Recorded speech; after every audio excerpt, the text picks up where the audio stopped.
I've lived here now for 20 years, and I've always felt this is a place where we can always speak our minds. You might not agree with someone, but I will defend to the death your right to say it. I think it's our most basic, fundamental, human civil right to speak our minds. And so instead of complaining about censorship, instead of talking about how the government should change, we decided we were going to stop talking the talk and start walking the walk.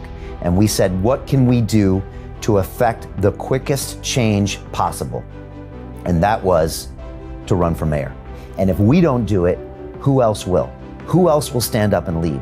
Not our current crop of politicians and this supposed two-party system that bark back and forth at each other and point the finger while you and I suffer. I don't do half measures. I don't. If anyone knows anything about London Real or me, they know we're going to win this race. We need someone who's run a business before. We need someone who has stood up and fought against censorship. We need someone with new ideas that can also hold the city fiscally responsible, that can hold people accountable, and that can talk about moving us forward, getting us back to work. Science-based decision-making, health first, education first, digital first. By becoming your next mayor of London, I can make this happen fast.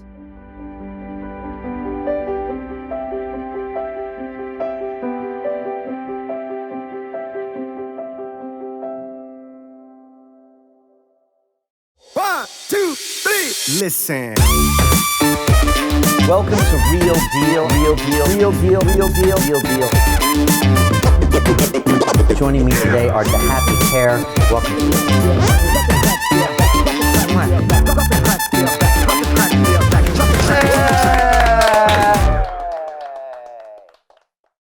Welcome to Real Deal. I am Brian Rose, and we are live here at London Real World Headquarters to talk about censorship. Censorship is real and it's killing us. And I want to talk about how freedom of speech is so important. It's our most fundamental human right.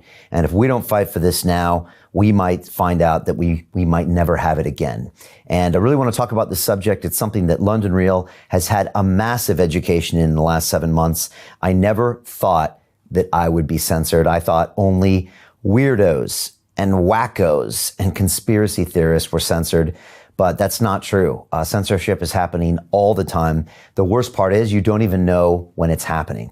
And I want to talk about our adventures this year when it comes to censorship, why I think it's so important, why I think speaking your truth is a fundamental human right, and why I think it's necessary to have all points of view considered so they can be debated and so the best idea wins. And if you look at the greatest emergence of humanity and the greatest emergence of technology over the years, it's always come from new ideas and an open and honest debate. It's never come from the suppression of ideas. And I want to talk about that today. So thank you for coming.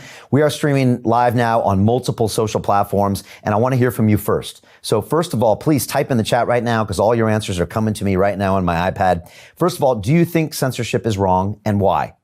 Second question I want you to answer for me is, do you believe the fact checkers? These are the people we see on Facebook and Instagram that check the facts. And my question is, who checks the fact checkers? That's the other question as well. Next, do you think as an adult that you should have the right to consume any type of information you want? Or do you think you should be protected from dangerous content? Should you be protected is my question to you. Next, do you trust our social media companies to tell you the truth? And finally, do we need better leadership? So please type those answers right now, no matter what platform you're in. They're going to come here and I want to try to figure them out and get them right back to you. And I really appreciate that. So let's get started with why freedom of speech matters. But before we do, let me give you a little bit of an update on what is happening here at London Real World Headquarters. Because if you haven't been paying attention, 17 days ago, we decided to run for mayor of London. And I want to give you an update on that. We decided after months and months of really thinking hard about what was important to us as a company, what was important to me, and thinking about our mission to really transform the world with these incredible ideas. We looked at the political landscape in this country and we couldn't sit by. We couldn't sit idly by and watch the current crop of politicians with their vested interests and their careers in politics run this city into the ground. And so I made a decision, quite frankly, that I didn't want to make. And that was that I was going to stand for the next mayor of London. Not only that, but we were going to win. And so that is our plan. The election is May 6th of next year. And on May 7th, we plan to move to City Hall and start making intelligent decisions for the 9 million citizens in London. And it's quite simple what we want to do. We've actually got quite a detailed set of policies that you can go find out on our website. But quite simply this, we want to show real leadership and get London back to work. Next, we want to show and have a proportional response to the virus. That means protect those that are vulnerable, but allow everyone else to get back to their lives and work and create the great economy that we all use to provide for our families. And the third thing is start making science-based decisions. Science-based decisions, which I haven't seen a science-based decision in the last couple months in this country. Everything seems to be completely without science, whether it comes to shutting down hospitality venues or gyms, et cetera, et cetera. None of it is based on science. And so those are the basic things that I'm going to do as your next mayor of London. We are so excited, and we're excited by the response. Last week when I was on Real Deal with you, we had just announced, and when I finished the show, we found out that the bookmakers here in London, the one that placed all the sports bets and all the political bets, had put us out there as the next mayor of London. And they had said we had I think 100-to-1 chance is what they said. And I thought that was kind of funny. First of all, it was fascinating because we were in third place immediately, which makes us the highest ranking independent candidate in the history of the race for mayor of London. So we've already proved to the world that we're serious and we're already a contender. But over the course of the next 48 hours, it was fascinating for me to watch those odds go from 101 to 50-to-1 to 25-to-1 to 20-to-1 to 16-to-1 to now in some bookies we're 10-to-1 and we're about to take second place. That is incredible, and that's really a testament to all of you out there. So I appreciate the support. I appreciate you sharing these videos and sharing these messages. I appreciate everybody coming to the site. I appreciate the volunteers we've already had, the donations we've already had, but just the support. I was out yesterday in Spitalfields Market, and people were coming up to me, giving me hugs and shaking my hand and saying, Brian, we know you are going to change the city for the better. You're the only person talking sense. We've got to get this city back to work. So again, it's just been a complete honor. It's been so humbling to get the support from all of you, and we appreciate it. And I want to just say to people that haven't got the message yet, we are very serious about this race. We plan on winning. And if you've watched me over the last 9 years, you'll realize something about me, which is this. I don't do half measures. I don't. If I'm going to run an Ironman race, I'm going to finish. You know, if I'm going to create a conversation with a guest, it's going to look like this. You know, if I'm going to make a documentary film, it's going to blow your mind. And so if anyone knows anything about London Real or me, they know we're going to win this race. And the truth is that there's no choice but us, because the other two members that are going to try to run on the Labour Party and the Conservative Party, they are both saying the same message, which is they're fear-mongering, shutting down the economy. They're career politicians with vested interests that have never run a business, never been fiscally responsible, and never held anyone accountable. We need new ideas. We need fresh blood. We need new leadership. I want to take London in a new direction, and I want to make this city world-class once again. And I know we can do it. As a matter of fact, I think we can lead the world when it comes to showing them how we can get back to work, do it in a safe manner, get our young people motivated again, and I'm so excited. So thank you all for the support. If you want to make some easy money, and I don't condone betting, go into those bookies and hit those bids because those odds are going all the way to 1-to-1 and probably even better pretty soon. And honestly, to the other two candidates running, I suggest you put some money on us as well, because you're going to be out of a job soon and you're going to need a little something to just, pay the bills for the next few months when you figure out your next move. So that's my advice to you. And let's jump into today's point, because it's super important, and censorship is something that's very, very important to me. And I want to first talk about, why does freedom of speech matter?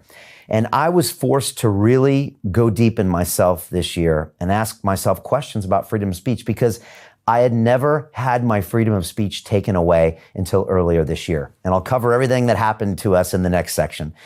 I grew up in California, in America, and where I'm from, freedom of speech, it's like in my DNA.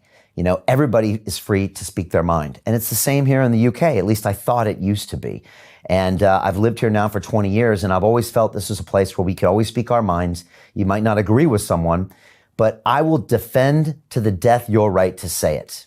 Period. I might not agree with you, but I'll defend to the death your right to say it so we can have an open and an honest debate and the best idea wins.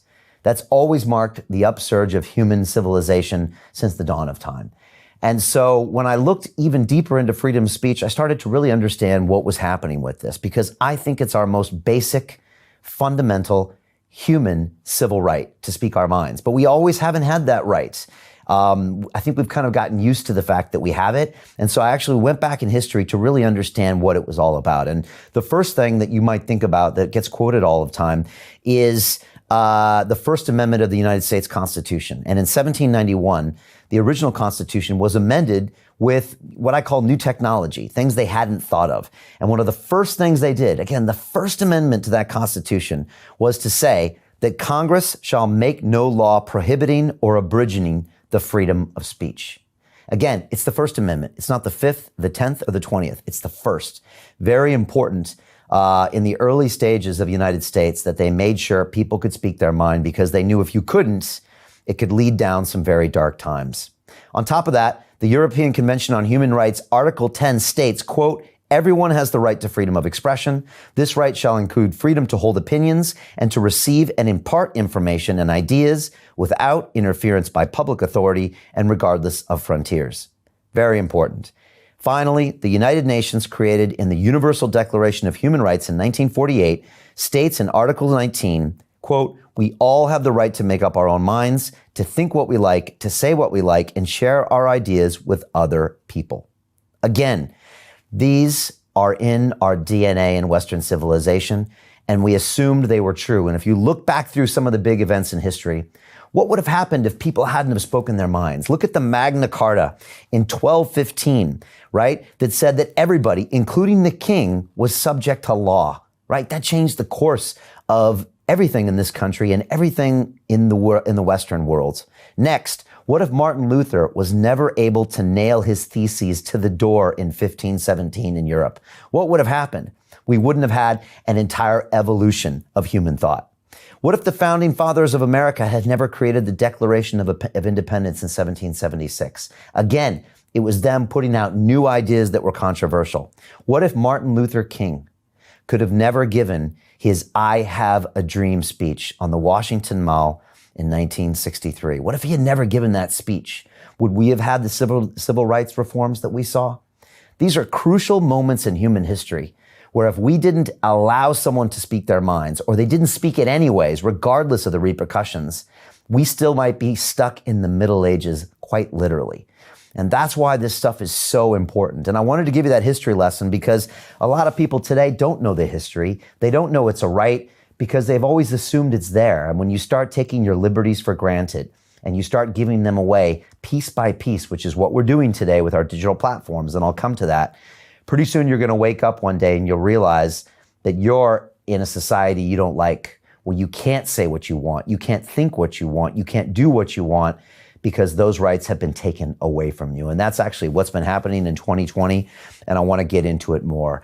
I want to ask you a question right now. Do you think, be honest with me, as an adult, that you should have the right to consume any information you want?